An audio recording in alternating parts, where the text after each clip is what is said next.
My girlfriend cheated with my best friend of 10 years while I paid for everything. But when I got proof, his ex exposed him publicly and destroyed his career forever. I'm 27 years old, work in finance, make more money than I really need, and up until 6 months ago, I thought I had the perfect life. You know, the stable job, the incredible girlfriend, the best friend since high school, everything in its place. But turns out that while I was busy being the perfect boyfriend and paying for expensive dinners and planning vacations and basically building a future with someone, that person and my supposed best friend were literally laughing at me behind my back and, well, doing quite a bit more than just laughing. The thing is that when I finally discovered everything, it wasn't like in the movies where you catch them together and there's a dramatic moment. No, it was much more twisted than that. It was like discovering that your entire life for the last few months had been basically a carefully constructed lie. And the worst part is they made me feel crazy for suspecting anything. They made me doubt my own sanity before everything finally came to light, in the most spectacular way possible. I met Alexis about 2.5 years ago at a coffee shop near my office. One of those hipster coffee shops with art on the walls and indie music in the background, and she worked there as a barista while studying for a master's degree in marketing. She was 24.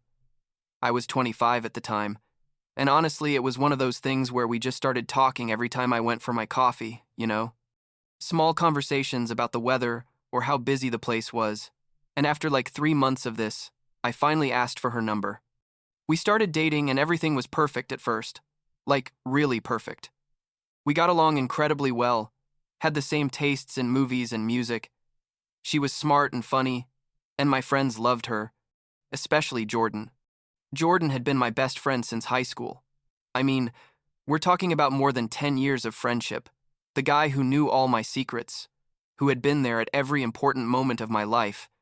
And when I introduced him to Alexis, they got along super well immediately, which I thought was great because, you want your girlfriend and your friends to get along. Jordan worked as a personal trainer at a pretty well-known gym in the city. A big place with modern equipment and classes of all kinds, and he was like 26, dating a girl named Amanda, who was super sweet and always organized get-togethers with the four of us. We hung out together all the time, double dates, game nights, that kind of thing, and everything seemed perfect, like genuinely perfect. But about 8 months ago, in February I think, or maybe it was March, I'm not sure, Alexis mentioned she wanted to start working out more seriously, and Jordan offered to train her for free at his gym, which seemed like a kind gesture at the time because personal trainers are expensive, and Jordan had experience. So I said, sure, why not, without thinking anything beyond that at all. At first, everything seemed normal. Alexis went to the gym, like 3 times a week after her classes, came home telling me about the exercises she'd done, how much her muscles hurt, how tough Jordan was as a trainer, but that she was seeing results. And I totally supported her because I thought it was great that she was taking care of her health. But after like a month, I started noticing weird things, small details that at first I ignored because I didn't want to be that jealous and paranoid boyfriend, you know. But that over time accumulated until I simply couldn't ignore them anymore. It started with her phone. Suddenly, she was super protective of it, put it face down all the time, took it to the bathroom when she showered, got nervous when notifications came in while we were together, and when I asked her about it, she said it was because her mom was sending her dramatic messages about family problems, and she didn't want me to worry, which sounded reasonable at the time, so I let it go. Then there were the gym sessions that started, extending longer and longer. Like at first they were an hour, but then they became 2, 3, even 4 hours sometimes. And when I asked her why it took so long, she'd say Jordan had given her extra exercises, or that she'd stayed using the sauna, or talking with other girls from the gym. And I thought, well, okay, she's making friends. That's positive. But the thing is, she also started coming home like super energized and in a good mood after the gym, like happier than normal. And I know exercise releases endorphins and all that, but it was different. It was like she was on cloud 9, and when I tried to kiss her or initiate something, she always said she was too tired or needed to shower first, and after the shower she was already asleep or too exhausted, which started happening more and more often until we basically stopped having sex completely for like 2 months. And Jordan, I don't know, started acting weird too. Like before he'd respond to my messages immediately, but suddenly he'd take hours. and when we made plans to play video games or have some beers like we always used to do. He always had some last-minute excuse, that he had a new client, or that Amanda needed something, or that he was too tired. And the few times we did see each other, he was distracted, checking his phone constantly, laughing at messages he didn't share with me when before he'd always show me anything funny people sent him. And Alexis wouldn't stop mentioning him in conversations. Like Jordan says this. Jordan thinks that. Jordan recommended this song to me. Jordan told me this joke. And at first I thought it was because they spent time together at the gym, so obviously they'd talk. But it got to a point where I felt like Jordan was more present in my relationship with Alexis than I was. The first time I really realized something wasn't right, like besides all those weird signs, was about 5 months ago when I went to the same coffee shop where Alexis worked because it was near a meeting I had, and she was on her break sitting at a table in the back with 2 of her coworkers. They didn't see me come in because it was crowded and I was in line, but I could hear them talking, and I basically heard Alexis say, literally, that I was the safe and stable boyfriend, but that she was bored, that Jordan made her feel things I had never made her feel, that I was good on paper, but with Jordan she felt real passion. And her friends were telling her things like be careful, or that's playing with fire, and she just laughed and said she had everything under control, that I didn't suspect anything because I was too trusting, and she knew how to keep me happy. I stood there, paralyzed in line, literally couldn't move, felt like someone had punched me in the stomach, and I didn't know what to do, like whether to confront her right there at her work or wait, and I finally decided to leave without her seeing me because I needed to process what I'd just heard. I needed to think, clearly, before doing anything. That night when she got home, I asked her directly, told her we needed to talk about her and Jordan, and she immediately got defensive, asked me what I was talking about, why I was being so paranoid all of a sudden. And when I told her what I'd heard at the coffee shop, she completely changed her story and said she was joking with her friends, that it was just girl talk, that obviously I didn't understand the context because I hadn't heard the whole conversation, and that I was exaggerating everything, and like she made me feel like I was the crazy one for even suspecting anything. I asked her to show me her messages with Jordan just to put my mind at ease, and she flatly refused. Said that was an invasion of privacy, that if I didn't trust her then we had no future, that she never thought I was so insecure and controlling, basically turned the whole situation around to make me feel like the bad guy, and I didn't know what to think. Part of me, still, I wanted to believe that maybe I was overreacting, that work stress was making me see things that didn't exist, but another part of me knew something was very wrong. The next day I went to talk to Jordan. Thought that maybe if I talked to him directly I'd get honest answers because we were best friends, because he had no reason to lie to me. Or so I thought. I met him at the gym after his last client of the day and told him we needed to talk about Alexis, and he immediately knew what I was talking about. I could see it on his face, but he denied everything. Told me I was being ridiculous, that he would never do something like that he was my best friend and Alexis was just his student, that they spent time together at the gym but always with other people around, and that if I had problems in my relationship, I shouldn't be blaming him. And then, as if it was planned, which he now know it probably was, Amanda showed up and basically gave the same speech. Told me. Jordan told her everything about his clients, and that Alexis was just another one, that I was projecting my insecurities onto them, that I was being unfair, and both of them made me feel like a complete paranoid, like I was the problem, like I was inventing drama where there was none. I left there feeling worse than before, confused, doubting myself, thinking that maybe I really was overreacting about everything, that maybe work stress was affecting me more than I thought, and Alexis took advantage of that moment of weakness to love bomb me. I mean, suddenly she became the perfect girlfriend again. Attentive, affectionate, planning dates, initiating sex, sending me sweet messages during the day, everything she'd stopped doing in the last few months. And it worked. I'm not gonna lie, it worked for like 3 weeks, where I really thought everything had been a misunderstanding, that things were getting back to normal, until one of Alexis's co-workers at the coffee shop, a girl named Melissa who I'd never really liked but who apparently had more morals than the rest, sent me a direct message on my Instagram saying she needed to talk to me. We met at a different Starbucks, far from where Alexis worked, and Melissa showed me screenshots of the shared calendar they had at work, where Alexis had been blocking off times marked as marketing class or study session, But Melissa knew those classes didn't exist because they had the same courses, and when she confronted Alexis about it, Alexis told her they were private sessions with Jordan, but she couldn't say anything because I was jealous and wouldn't understand. Melissa told me she didn't think it was right, that if she were in my position, she'd want to know the truth, and that she'd noticed how Alexis talked about Jordan constantly, how her face lit up every time he sent her a message, how she'd stopped talking about me in work conversations, and basically confirmed that my suspicions weren't crazy, that something was definitely going on. That information was enough for me to stop doubting myself and start looking for real evidence, because I couldn't keep living in that uncertainty. I needed to know the truth, no matter how painful it was. I contacted a guy named Thomas, who worked at the same gym as Jordan, but on the night shift. Someone who had seen my situation posted on an online forum where I was basically asking for advice, yes. I got to that point of desperation, and Thomas offered to help because apparently he also thought Jordan was a manipulator and had seen weird things. Thomas had access to the gym's security cameras and showed me footage from the last few weeks, and there it was, clear as day.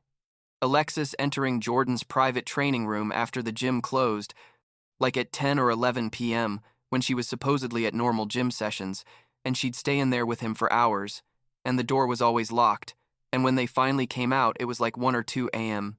And she'd always leave first, wait like 15 minutes, and then Jordan would leave, obviously so no one would see them leaving together. Seeing that was like my whole world crumbling in slow motion. Like I knew something was going on, but seeing it with my own eyes was completely different. I felt nauseous. I felt rage. I felt betrayed in a way I'd never experienced.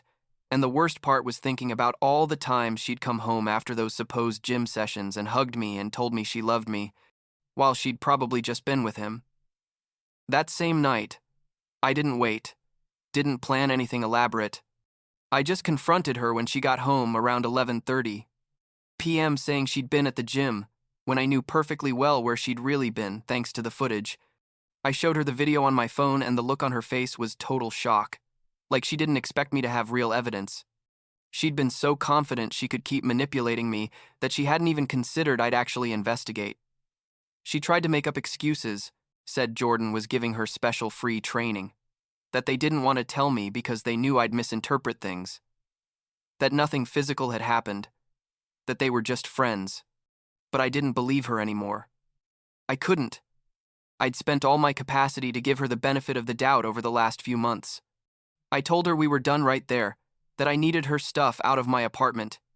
Yes, she lived in my apartment because I made more and had insisted she move in with me like a year ago. And she completely changed tactics, started crying, begging, saying I was the love of her life, that she'd made a mistake, that Jordan had manipulated her, that she regretted everything. But I was already past the point of no return. The way she'd made me feel crazy for months, the way she'd used my trust against me, that wasn't something I could come back from. I blocked her on everything, phone, social media, email, everything. And I also blocked Jordan immediately. Didn't even give him the chance to give me his version because honestly, I didn't care what he had to say. He'd lost the right to my friendship the moment he decided to betray me that way. What I didn't expect was what happened next. Because turns out the universe has strange ways of delivering justice. About a week after I broke up with Alexis, I received an anonymous email, like from an address that was just random letters and numbers. And the email said it was from an ex of Jordan's, that she'd heard through mutual friends about what happened to me, and that she'd gone through exactly the same situation about 2 years ago, that Jordan had seduced her best friend and manipulated her the same way, making her feel crazy for suspecting, denying everything until she finally found irrefutable evidence, and that apparently this was a pattern with Jordan, that he had a history of going after his friends' girlfriends because he liked the thrill of the conquest, the power of feeling he could take something from someone else. The email included screenshots of old conversations, testimonies from other people who had been Jordan's victims, basically a complete file of evidence showing that this guy was a manipulative sociopath who did this for sport, and the ex gave me permission to use all that information however I wanted. Said she hadn't been able to do anything at the time because she didn't have enough evidence, and people had believed Jordan over her. But that if I had the opportunity to expose him, I should do it so he wouldn't keep doing this to more people. The first thing I did was send all that information to Amanda, because she deserved to know the truth about who she was with. She'd been nothing but kind to me and clearly had no idea what kind of person Jordan was. And when I sent her everything, like the gym video, the emails, the screenshots of conversations with his other victims, she went silent for like 2 full days. Then she called me and was devastated, crying, told me she'd confronted Jordan with everything, and he'd eventually admitted everything, not just about Alexis, but 2 other girls who had been girlfriends of his friends, and that basically their entire relationship had been a lie, that he'd never really loved her, that she was just his cover to be able to do whatever he wanted without raising suspicions. And Amanda was so angry, so betrayed, that she asked me if it was okay if she made everything public, if she exposed Jordan completely, and I told her yes, go ahead, that this guy needed real consequences for his actions. And Amanda, honestly, was brilliant. She didn't make drama on personal social media or anything like that. She was much more strategic than that. She went straight to the Instagram and Facebook page of the gym where Jordan worked and posted everything, the videos, the screenshots, the testimonies from the other victims, everything, with a clear explanation that this trainer had been using his position to systematically seduce the girlfriends and wives of his clients and friends, that he was a predator who took advantage of people's trust. The post went viral in a matter of hours, like thousands of shares and comments, and other gym clients started coming forward with their own stories about Jordan's inappropriate behavior. And the gym had no choice but to fire him immediately and make a public statement apologizing and saying they didn't tolerate that kind of conduct. But it didn't stop there, because turns out that to be a personal trainer you need certain certifications and licenses. And when all this information became public, the organization that certifies trainers in our area investigated and permanently revoked his license for unprofessional conduct, basically banned him from working as a trainer at any legitimate gym in the state, which was his only source of income and his only real skill. For the last I heard about Jordan is that he's working at a protein shake shop making minimum wage, and every gym in the city knows who he is and won't let him in even as a client. And all his friends, the few he had left, abandoned him when they realized what kind of person he really was. And Alexis, well, she had her own version of karma, because when everything came to light publicly, when people started talking about Jordan and his victims, she went to confront him, expecting him to tell her he loved her, that they were going to be together now that everything was out in the open, because apparently she really believed what they had was something special, that he was going to leave Amanda for her, that I was just the obstacle between them and their true love, or some ridiculous fantasy like that. And Jordan basically told her to her face that she'd never meant anything to him, that she was just another challenge, another conquest, that he didn't even like her that much, that there were other girls who were more interesting, and that now that his life was ruined, because of her, his twisted logic, not mine, he never wanted to see her again. Alexis had a complete breakdown after that, like public, dramatic, trying to contact me to ask for forgiveness and tell me she'd been manipulated, that Jordan had promised her things, that she was another victim. And maybe on some level it was true that he'd manipulated her, but that didn't erase the fact that she'd chosen to betray me for months, that she'd chosen to lie to me and make me feel crazy when I was just looking for the truth. So, I blocked every new number and account she tried to use to contact me, because I simply didn't care about her version of events. Her regret didn't change anything she'd done. Eventually, she had to leave her job at the coffee shop because people knew who she was, and some customers complained about not wanting to be served by her, and she moved to another state. Or so I was told by mutual friends who were still in contact with her. And honestly, I didn't care to know more. She was no longer part of my life in any way that mattered.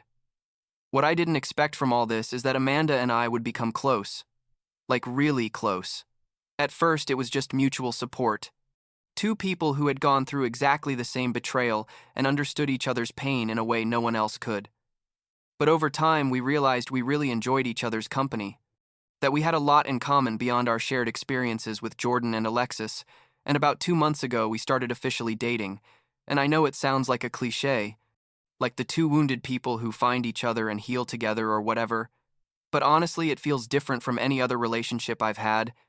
It feels honest and real in a way my relationship with Alexis never was, probably because we both know exactly how betrayal feels, and neither of us would ever want to do that to another person. Things are good now. Like really good. Amanda and I just got back from a week in Hawaii that was amazing.